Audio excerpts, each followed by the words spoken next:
Hello and welcome to the LLG vlog. I'm Deborah Evans, Chief Executive of LLG, and I'm joined today by Graeme McDonald, who's the Managing Director of SOLACE. So welcome, Graeme. Hello, Deborah. Nice to see you. Now, over the summer, we're going to be taking a look at the newly launched Code of Practice on Good Governance for Statutory Officers, and we're going to look at it from slightly different perspectives. So this week, it's the turn of the Chief Executives. Now, the code was obviously an in-depth collaboration, Graeme, between our organisation and that of SIPFA. Now, do you think the time was right to produce this code? Yeah, absolutely. Well, I mean, I think that the time was really important for us in terms of where we think the sector is currently, and I know that's a view shared by the other organisations involved. The sector's been under a lot of pressure for a while now, and as that pressure has built up, I think the risks involved in governance become more significant, and we've also seen failures, haven't we? High-profile failures, both within the local government sector, but also outside of the local government sector, that's raised issues of governance that I think it's really important for us to address, and us to address as a group, rather than just individual organisations on our own. And absolutely. So, what are you hoping is going to change in the sector as a result of using this code? Well, I think the first thing that I really hope is that this stimulates a conversation. Hopefully, there's good guidance in there for individuals, but for me, this is more or as much about enabling the three statutory governance officers to come together and have a conversation about how governance is operating and how they feel about it within their own organisations. But also being able to have a conversation with the wider organisation as well. So that includes other officers who sit at the management team, on the leadership team. It means other officers to the organisation, but also members as well, and enable that to be brought before, so that people get the opportunity to share where they think the organisation is in an open way, and identify ways that they think they can improve. So a lot of this is about relationships and how you build those across the organisation. And how do you move from starting those conversations to actually getting that collaborative culture where people are genuinely working together and genuinely listening to each other? Well, I think that can often be really difficult, can't it? Because particularly at the beginning, these things can feel a little bit forced, a little bit artificial. So for me, it's really about forming habits. So one of the things in the code, it talks about regular meetings between the three statutory officers, and sometimes others as well, to assess where you are in terms of governance. Now, the first time you do that, that's probably, if you've not done it before in your organisation, that might feel a bit odd, a bit strange that you're bringing these things to the table. But if it's timetabled on a regular basis over a period of time, and you stick to it, it will become easier. It's like many other things in terms of change. I think developing that habit is really important. And it is about making it a habit and starting to make it feel comfortable and natural to talk about these things. And talking across those disciplines is very important in actually understanding each other's roles and responsibilities. And again, I know when it came to the code, that was something you were really keen on, was that people actually understood what everybody's role and responsibility was, where there was overlap, where there wasn't overlap, and what part everybody plays in governance. Absolutely. I think if there's one thing I'd really like to come out of this, it's not necessarily that the individual sits there and thinks about their own role. It's more about how they're able to put themselves in the shoes of others and understand why their monitoring officer, why the Section 151 officer, why their chief executive might be responding to situations in a particular way, by being able to understand what that other individual's responsibilities are, and where their interests might lie. Hopefully that frees up the conversation and enables you each to understand where you're coming from and to build a consensus around that, rather than focusing on where the differences are. Absolutely, and the drivers behind the three roles are very different, but presumably you're looking for joint outcomes. So what do you think the tangible outcomes we might expect to see from authorities who use this code? But I think ultimately this is about better decision making. If we make decisions tightly in small groups, then that's not good decision making, and we make poor decisions. So this is about opening that up and enabling people to get involved in and understanding what those decision making processes are, to ensure that they're made well and they're made safely. So I think that's, for me, the most important thing is one way, and there are many others, but it's one way to ensure that decision making is strong, and that a number of perspectives are in the room when decisions are being made. And I think that will automatically lead to more buy-in, more transparency, more people understanding what's being decided and why. Good decision making isn't necessarily easy, and that the more people can see it in process, see it happening and understand why, the easier it is to comprehend, which then brings me on to the idea of succession in governance. So in your mind, are you seeing governance as being solely the responsibility of these three, or are you recognising the role that many others play across the organisation as well? Yeah, absolutely not. I think this code really spells out for me how this isn't just the responsibility of the three officers that the focus has been upon. It's very much about building consensus across a management team, but also within individual teams, so that there is some stability and consistency there, because we know that those individuals are not in every room of the council when discussions are being had. And it's really important that those officers operating across an authority understand the importance of governance, and understand that the way decisions are being made are as important as the decisions themselves, and ultimately will lead to better outcomes, as you've already talked about. Well, I'm really pleased that we've worked together to produce this code, because we filled a gap. People talk about governance, but there was very little that you could actually pick up that would give you a guide as to how to do it well. So I'm really pleased that we've done that. And obviously we've created the 7 standards of the Golden Triangle.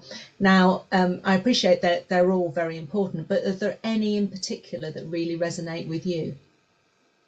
I think we've talked about building resilience and how important that is, and that jumps out for me about how this is an organisational thing, but really the one that really embeds it right across the organisation is leading ethically, and the link to the standards for the standards for public life that every public servant is signed up to, and really that recognises how, while the 3 statutory officers have obligations that are distinct, it requires everybody to work together in order to get better outcomes, and that whoever you are working with or around local government and any public service, actually it is those standards of public life that really should be your guiding light.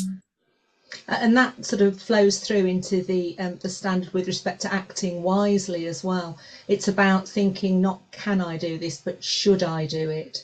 And that whole sort of ethical thinking that can inform that decision shouldn't be missed. So I think that the code brings in that opportunity for reflection within the Golden Triangle and discussion, and really exploring things in depth that should, as you say, lead to better outcomes. And I know, obviously, we have a new government, and Sir Keir Starmer's been speaking to Sir Laurie, who's the independent advisor on ministers' interests, and they're very much looking to discuss standards in a central government context. And I think things like the Ethics and Integrity Bill are also talking about public servants. So it seems to be wider than just central government as well. So is it your hope that actually something will also become a little bit more concrete with respect to standards as we move forward? Yeah, most definitely. I think that's one area that's been a huge gap for local government for a number of years now. And we've seen the consequences of that in terms of how members are being treated, but also how officers are being treated as well. And the lack of teeth that there is in standards in local government, has not only meant that people have been poorly treated for far too long, it's meant that decisions are made that poorly and end badly. So it's really important that that is kept on the agenda, and that any work that is happening nationally on standards applies locally as well, because we feel, as I know that you do, that standards should apply equally whichever level of government you work at. Oh, absolutely. It goes without saying. And standards is key to gaining community respect as well, which is obviously something that we're all seeking. Now, I think it's fair to say that structurally not every local authority is going to be operating at this level or using these guidelines already. It's going to take time for this to happen, and they don't all have an effective golden triangle. And we hear from monitoring officers that many of them are at lower tiers of management, and they're not really afforded the respect that the role needs for them to be able to do it properly. I do know of one local authority that's already reviewed the top team structure as a result of the code. How important do you think it is that these three posts sit at the top table? I think it's really important that the three roles are there when decisions are being made, and they get the opportunity to influence those decisions, and discuss the governance implications of those decisions. So it's incredibly important. What I would hate to happen is that individual officers use the code as a way of going in and wanting to change structure straight away. The intention really is to open up a conversation and to evolve into that. And I think there are a number of ways that good organisations enable people to be around the table at the right time. And firm reporting lines are not necessarily the only way to do that. But nevertheless, I think it is incumbent on a local authority to say, well, if that isn't the case, then what measures are they making? What measures do they have in place to ensure that governance is strong, and that the monitoring officer or the Section 151 officer has the ability and the influence that's required at a senior level? And that's the most important thing. I think you're absolutely right. One size never fits all. There are different ways of doing things, but it is about affording that responsibility and respect and involving people in decisions. So from the point of view of chief execs and people who are aspiring to be chief executives, what are you doing from the point of view of training on good governance and making sure that people really understand the code and its approach to decision making? Yeah. Well, in September, we're launching a new program for new chief executives, principally, although other chief executives can join that at the moment, because we recognise that people haven't had the development that they really need.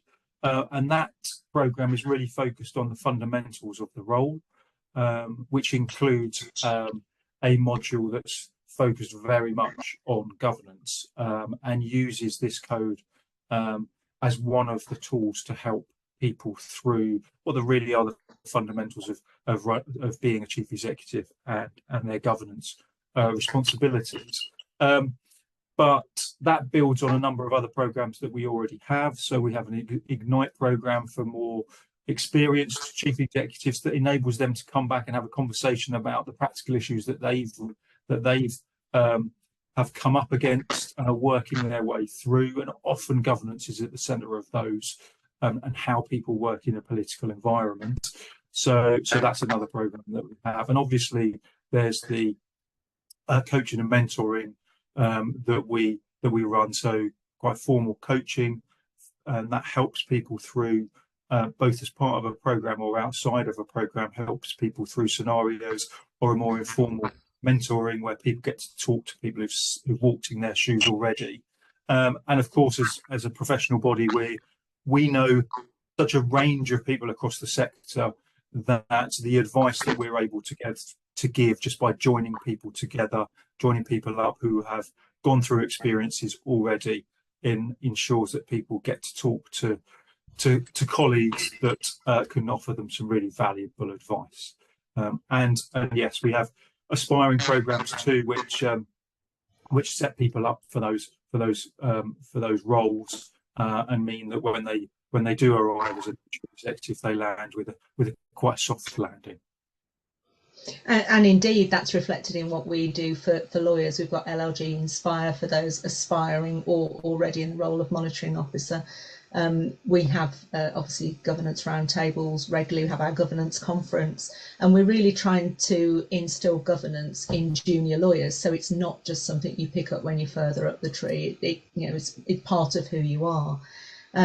So final killer question then, Graeme: does the code go far enough?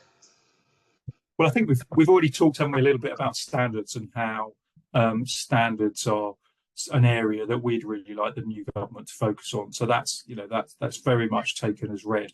And ultimately, this code cannot contain everything, which is why the work that both of our organisations, and I know SIPRA does, around coaching and mentoring is so important, because it's often not what's written down in black and white, but it's the behaviours and how you influence people that's so important. And the context, of course, is really important too. So no, the code is not, it's not the be all and end all, and it never will be. But we need to push forward as much as we can and provide some support that sits around it, so that people get the advice as to how to do things, as well as just the mechanisms. In terms of the what. So I think that's particularly important. People get that context and are able to talk through what the implications of the code might be in the particular circumstances that they face in their own role. It's part of a toolkit, it's not the complete answer. Exactly. But Graeme, I think some inspired observations there. That's been really helpful, and thank you ever so much for joining us on the vlog today. Thanks, Deborah.